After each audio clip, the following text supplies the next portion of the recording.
Welcome. Welcome to week 2 of MPAI 600 Intro to Applied Intelligence here at Georgetown University. I just want to start off again. Well, first I'm going to say these are going to be weekly, while you're in this class, weekly YouTube announcements so you can review last week, get caught up on announcements, get a little bit more of an interaction with me so we can kind of get a little more of an in-person feel to this online course. So just start off with announcements. Please keep up the effort. There's a lot of enthusiasm, particularly at the first course, the first part of the course. Many of you are coming back to grad school after some time. So please keep up the effort. I know human nature is the effort goes down, but please don't let that happen to you. Put in the same level of enthusiasm in your discussion posts and your interactions from here on in, and you should be fine. Please post by Thursday. Some people did not post by Thursday. Please do so by 11:59 on Thursday. I understand there's some issues with some students, but go ahead and make sure that you do so by Thursday so you can spend the weekend interacting and analyzing each other's arguments. I understand there's issues related to Hurricane Irene. I'm taping this on a Saturday, so I don't know what the damage is going to be. Hurricane Irene is supposed to hit Florida on Sunday morning-ish. So I understand there's a couple of people who are in the hurricane's path, so please be safe. And if there's issues with internet or posting or getting assignments, please let me know. And I also know that there's people who are working the issues of Irene on the other side and are either at FEMA or in first responders down there. So please take care of yourselves as well. I do want to talk current events related to Irene, even though it might not be related to intelligence. I know there's a lot of people from the Homeland Security enterprise that are in this course. And I just want to bring up the issue, whether it's Hurricane Irene or Harvey last week or even Katrina back in 2005. The issue that has befuddled federal disaster planning is evacuation. If you can imagine, like Katrina, President Bush at the time got a lot of got a lot of criticism for his response to Katrina. But really the problems with Katrina were there was no real evacuation plan, or evacuation did not go smoothly. And one of the questions that always comes up is, who orders the evacuation? Is it the president? Is it a statewide official, a governor? Is it a local official, a municipality, a mayor? These are issues, and again, the federal government does not have the authority to order an evacuation, and different states have different authorities as well. But this is something that's kind of befuddled people when we're dealing with these hurricane disasters. Is at what level is a evacuation ordered? So keep that in mind as we go forward. And then finally, the job talk. I'm going to probably have a job talk week 7. There was a lot of interest in federal government careers, getting into the federal government in your initial introductory posts. So I'm going to have one probably the last week of the course, week 7, and we'll invite probably the people in the other courses as well. And I could give one and see how it goes from there. So review of last week, the UBL capture. Basically, I wanted you to show, and most of you did this, how the collection disciplines, SIGINT, HUMINT, GEOINT, contributed to this successful capture of Osama bin Laden. I think a lot of you did a pretty good job. When you watched the movie, you had in the back of your mind how these disciplines interacted to achieve an objective. Again, the signals intelligence really related to the courier. That was the tipper that led to bin Laden. That's brought up in the documentary in detail.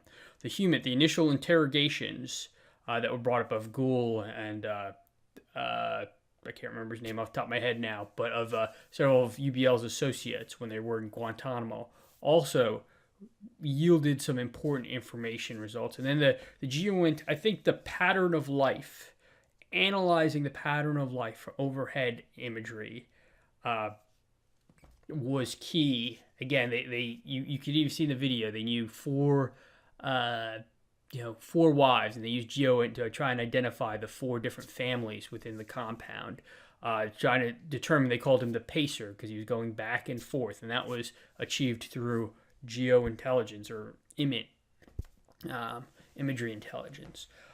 So those were the key points from the UBL capture case study. Again, one thing I do want to say is in your discussion posts, please get more.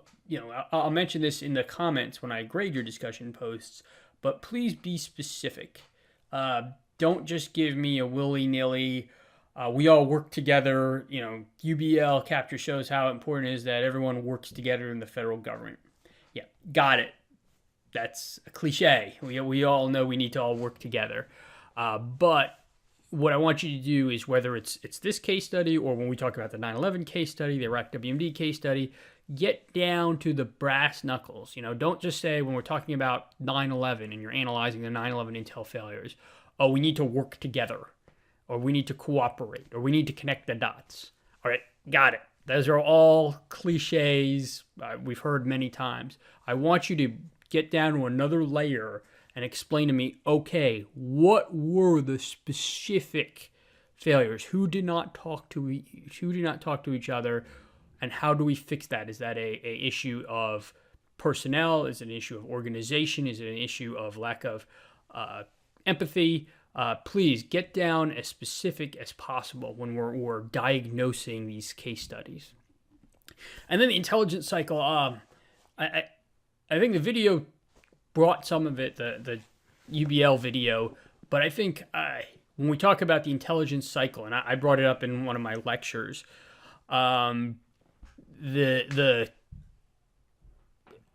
that's going to be very relevant. And we talk about, again, developing requirements, which we'll talk about next week in detail. We talk about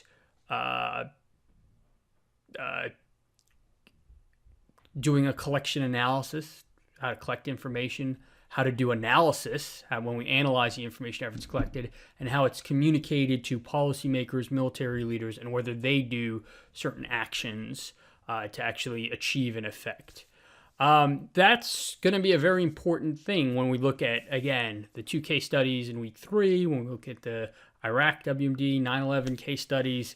So I want you to have that intelligence cycle in the back of your head, and you're going to be doing some of your papers are going to be, okay, what are the failures? Where, when something went wrong, where was the failure along that chain that I outlined in the lecture? So keep that in the back of your head, and you're going to do, part of your paper is going to be on the intelligence cycle.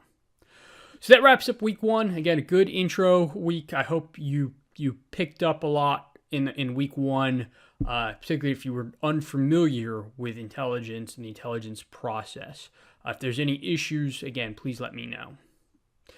So going on to week 2, collection strategy, your first paper. And I assigned this early because I want you to write, and I want to evaluate your writing skills outside of discussion posts. And discussion posts, I give you a lot of leeway because I want you to be creative and to interact with your classmates. So, I understand if there's, I'll grade those a lot more lighter than I'll grade the papers. And so your first paper will be a collection strategy.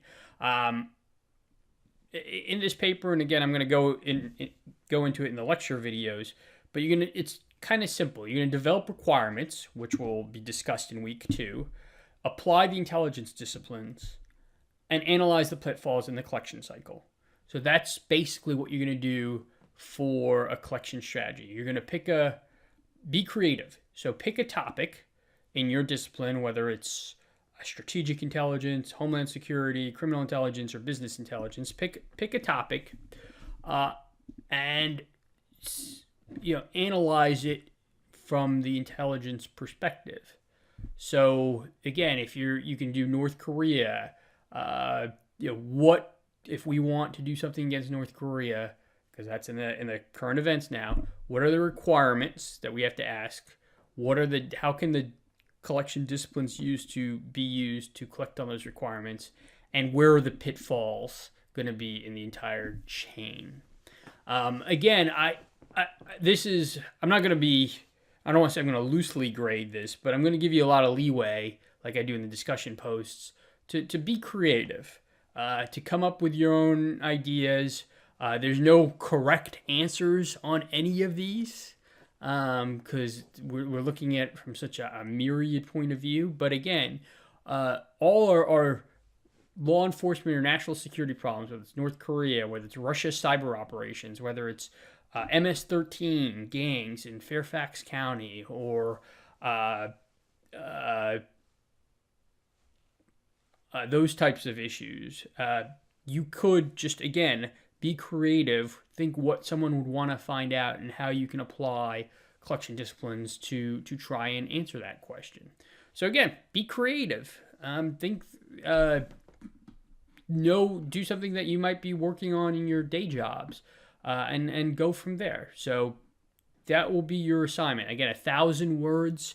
It's not meant to be a massive research project, or you might have to do a little bit of background research on a topic, but yeah, just it has to be some sort of relevant, intelligence-related topic.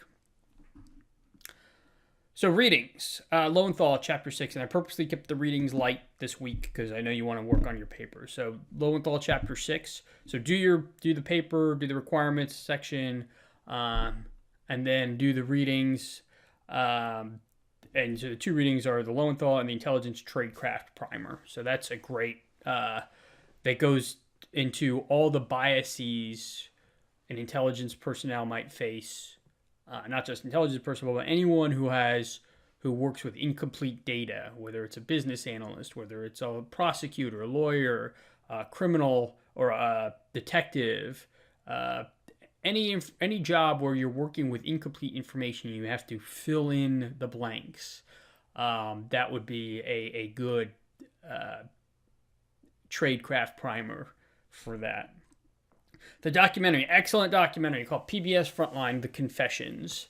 And this is, especially if you're in law enforcement and this doesn't get your blood boiling, I don't know what will. But it's basically a case where law enforcement coerced confessions out of people. And then from there, it was confirmation bias. And what confirmation bias is they had a coerced confession, and all new evidence that came in was used to confirm the guilt of the people that they coerced. And all information that was contrary to that was ignored. This takes confirmation bias to a huge new degree. And you'll see it in the documentary where it was very obvious that these folks were not guilty through DNA and through other evidence, but that was all ignored because, again, the police had really rogue cops, and you had an element of confirmation bias.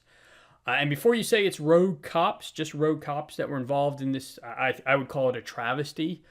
Just keep in mind, juries, prosecutors, appellate courts, all were victims of confirmation bias. So they all